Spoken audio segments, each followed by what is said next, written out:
Good morning. How are you? I hope you all are good and safe.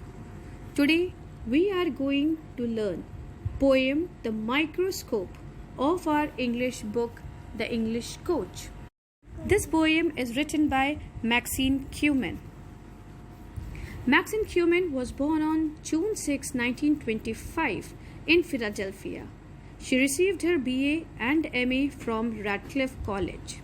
She has received the Icon Taylor Award for Modern Poetry, an American Academy of Arts and Letters Award, the Sarah Joseph Hale Award, the Levinson Prize, a National Endowment for the Arts grant, the Eunice Tietjens Memorial Prize from Poetry, and fellowships from the Academy of American Poets and the National Council on the Arts. She has served as consultant in poetry to the Library of Congress and Poet Laureate of New Hampshire and is a former Chancellor of the Academy of American Poets. She died on February 6, 2014. The Microscope is a humorous poem in which the poet brings out the whimsical side of the microscope and the great inventor behind it. Anton van Leeuwenhoek, a Dutch inventor, created powerful lenses that could see teeming bacteria in a drop of water, and see how beautifully it is penned down in this poem. Now let's start the explanation of this poem. Anton Leeuwenhoek was Dutch. He sold pincushions, cloth and such. The waiting townsfolk fumed and fussed as Anton's dry goods gathered dust.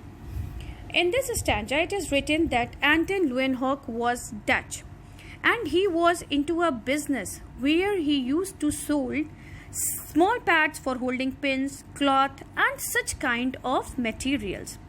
But he was not interested in his business. So the waiting townsfolk who wanted to purchase something from his shop, they all got irritated and angry. All the goods in the Anton's store was gathering dust on it.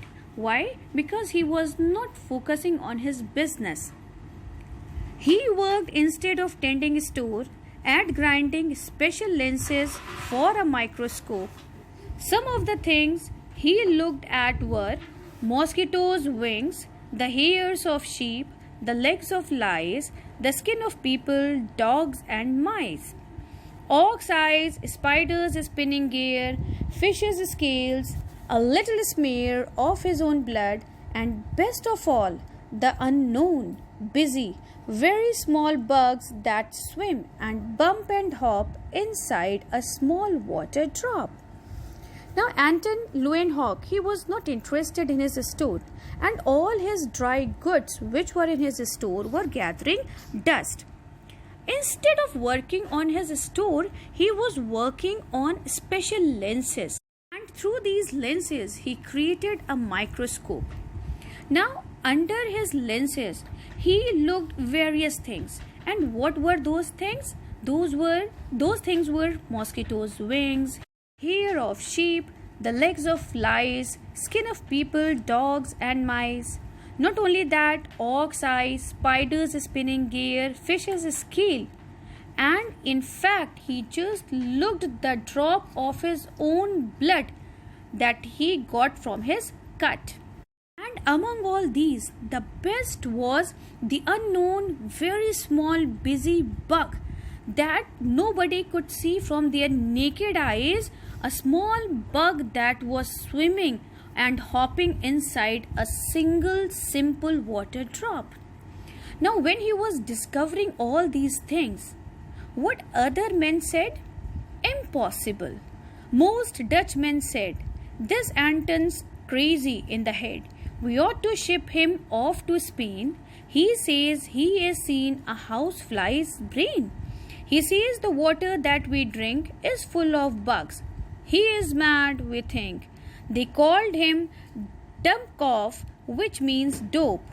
That is how we got the microscope. Now, when he was doing his invention, the other Dutchmen, they said that all the things that he were observing under microscope were impossible. and they proved that Anton Leeuwenhoek was crazy, he was mad. So they thought to ship him off to Spain for his mental checkup. They all were shocked that he said that he had seen a housefly's brain. Not only that, he was warning everyone that the water that they all drank was full of bugs. And every other Dutchman, they thought that Anton Leeuwenhoek was talking rubbish. So they called him Dummkopf, which means dope. It means a stupid person who was talking very unusual thing, very idiotic things. And that is how, with his experiments on every little minute thing, Anton Leeuwenhoek created a history, and he made a microscope. And this is how we got microscope from a great scientist to whom other men proved as a mad person. I hope you all have understood this humorous poem. Read it once again. Thank you.